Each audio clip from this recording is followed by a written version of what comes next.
اعوذ باللہ من الشیطان الرجیم بسم اللہ الرحمن الرحیم رب اشرح لی صدری ویسر لی امری واحلل عقدۃ من لسانی یفقہوا قولی ربی یسر ولا تعسر وتمم بالخیر اللہم فقہنا فی الدین ربی زدنی علما۔ سورۃ البقرہ آیت نمبر 80، لفظی ترجمہ۔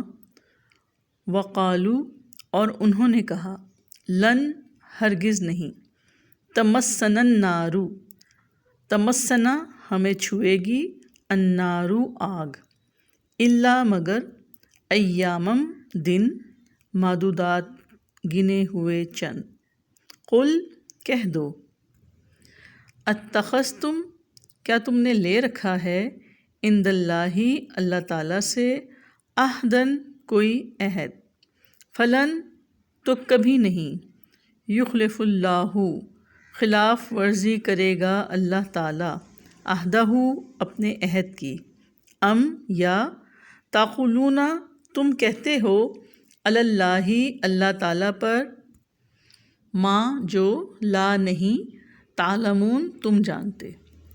با محاورہ ترجمہ ہے۔ اور انہوں نے کہا، جہنم کی آگ ہمیں ہرگز نہیں چھوئے گی مگر گنے ہوئے چند دن۔ کہہ دو، کیا تم نے اللہ تعالیٰ سے کوئی عہد لے رکھا ہے تو وہ اپنے عہد کی خلاف ورزی کبھی نہیں کرے گا، یا تم اللہ تعالیٰ پر ایسی بات کہتے ہو جو تم نہیں جانتے۔ یہودیوں کا یہ عقیدہ تھا، جیسے ہم پہلے بھی پڑھ چکے، کہ وہ سمجھتے تھے کہ چونکہ ہم انبیاء کی اولاد ہیں، اللہ تعالیٰ کے بہت لاڈلے ہیں، تو جہنم کی آگ ہمیں تھوڑے ہی دن چھوئے گی، پھر ہمیں آگ سے نکال لیا جائے گا۔ اسی طرح یہود یہ بھی کہتے تھے کہ دنیا کی عمر 7000 سال ہے اور ہم ہر 1000 سال کے بدلے ایک دن دوزخ میں رہیں گے، اس لحاظ سے جہنم جانے کی کل مدت 7 دن بنتی ہے۔ اور ان میں سے کچھ یہودیوں کا یہ خیال تھا کہ ہم نے صرف 40 دن بچھڑے کی عبادت کی، اس لیے 40 دن ہی جہنم میں رہیں گے۔ اور یہی وہ عقیدے کی خرابی تھی جس کی وجہ سے وہ نافرمانیاں کر کے بھی مطمئن رہتے تھے۔ یہود کے اسی عقیدے کی خرابی کی وجہ سے ان کے اندر سرکشی آ گئی تھی کہ ہم جو مرضی نافرمانیاں کر لیں، ہمارا کچھ بگڑنے والا نہیں، کوئی ہمیں پکڑنے والا نہیں۔ جس طرح ہم نے پچھلی آیات میں پڑھا کہ علماء جو ہے وہ دعوت حق پر کیوں ایمان نہیں لاتے تھے۔ سب سے پہلی بات یہ کہ اللہ تعالیٰ کا کلام سن کر، سمجھ کر، جان بوجھ کر بدل ڈالتے تھے، یعنی کہ دو رخے تھے، منافق تھے، حق کو چھپاتے تھے، اپنے ہاتھوں سے اللہ تعالیٰ کی کتاب لکھ کر یہ کہتے تھے کہ یہ اللہ کی طرف سے ہے، پھر اس پر معاوضہ بھی حاصل کرتے تھے۔ اور جو عوام الناس تھی، یعنی عام لوگ جو علم نہیں رکھتے تھے، وہ کتاب کے بارے میں بے بنیاد امیدیں رکھتے تھے۔ چونکہ ان کے پاس کتاب کا علم نہیں تھا، لہٰذا وہ وہم و گمان پر ہی زندگی گزارتے تھے۔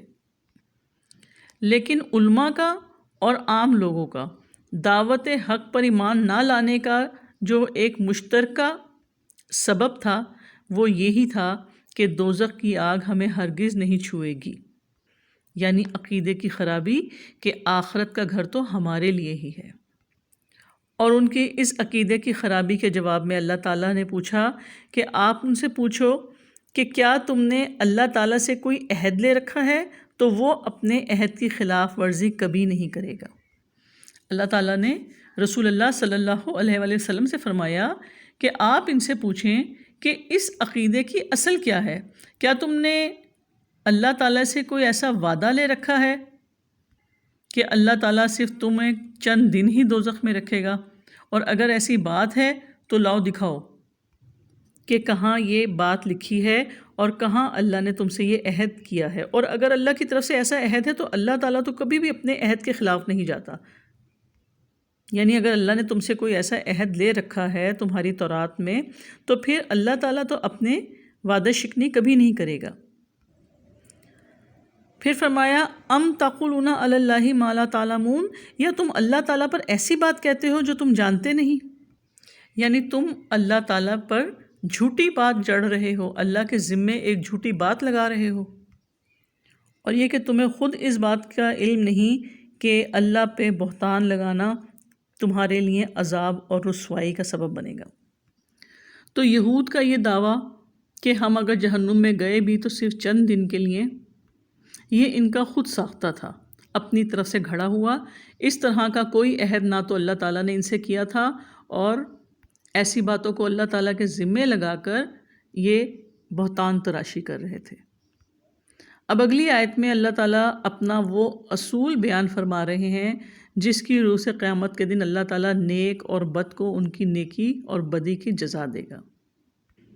آیت نمبر 81 لفظی ترجمہ۔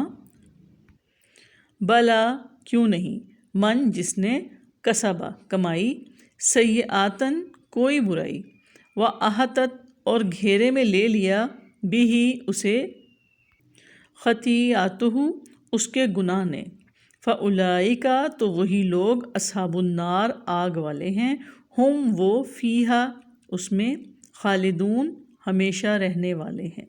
با محاورہ ترجمہ ہے۔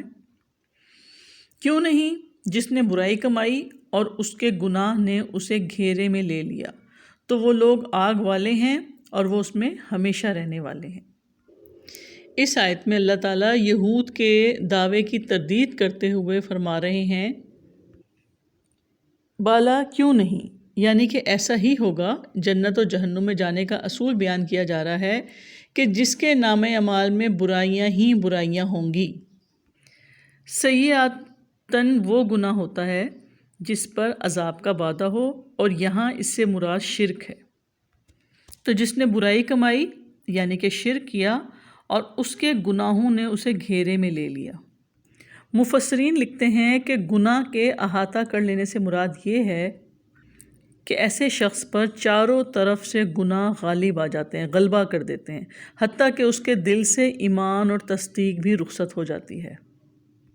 ایک شخص اپنے آپ کو مسلمان تو سمجھتا ہے، لیکن اندر سے ایمان ختم ہو چکا ہوتا ہے۔ اور اس کی مثال ایسے ہے کہ جیسے ایک شخص سود خوری سے باز نہیں آتا، سود کھاتا رہتا ہے، لیکن ساتھ ساتھ وہ نمازیں بھی پابندی سے پڑھ رہا ہے، تہجد کا بھی اہتمام کرتا ہے، تو اس ایک گناہ کی برائی اس کے گرد اس طرح چھا جائے گی کہ پھر اس کی ساری نیکیاں ختم ہو کے رہ جائیں گی۔ تو اسی طرح جو کفر اور شرک کا ارتکاب کرتے ہیں، اگر وہ اس کے ساتھ کچھ اچھے عمل بھی کر لیں تو وہ بھی بے حیثیت ہو کے رہ جائیں گے۔ کسبہ کا مطلب ہوتا ہے کمانا، اور قرآن مجید برائیوں کو انسان کی کمائی کہتا ہے، کیونکہ انسان کمانے کے لیے بھی تو وقت، صلاحیتیں، قوتیں اور مال لگاتا ہے۔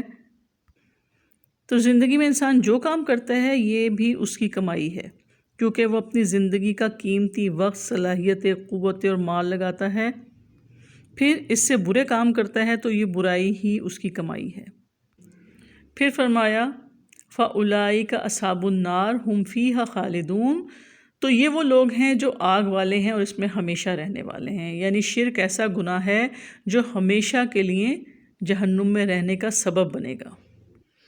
تو اس آیت سے پتہ چلا کہ انسان خطاؤں کے چکر میں کیسے پھنس جاتا ہے، برائیوں میں کیسے گھر جاتا ہے۔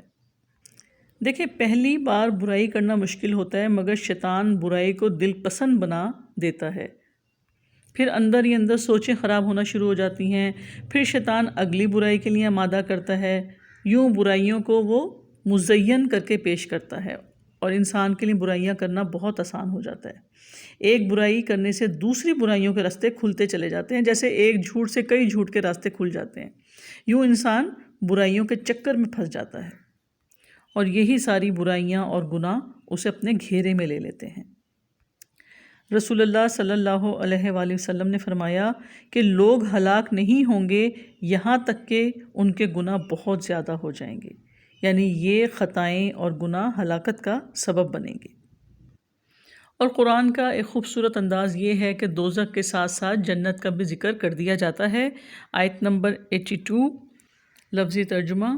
والذین، اور جو لوگ، آمنوا ایمان لائے، وعاملوا الصالحات اور عمل کیے نیک، اولئک وہی لوگ ہیں، اصحاب الجنت جنت والے ہیں، ہم وہ، فیہا اس میں، خالدون ہمیشہ رہنے والے ہیں۔ با محاورہ ترجمہ۔ اور جو لوگ ایمان لائے اور نیک عمل کیے وہی لوگ جنت والے ہیں اور وہ اس میں ہمیشہ رہنے والے ہیں۔ تو جو لوگ اللہ تعالیٰ پر، اس کے فرشتوں پر، اس کی کتابوں پر، رسولوں پر اور آخرت کے دن پر ایمان لائیں اور عمل صالح کریں۔ اب عمل صالح یعنی نیک عمل کے بارے میں ہر شخص کا اپنا ایک تصور و نظریہ ہے، جبکہ نیک عمل سے مراد ایسا عمل جو خالص اللہ تعالیٰ کی رضا اور رسول اللہ صلی اللہ علیہ وسلم کی اتباع میں ہو۔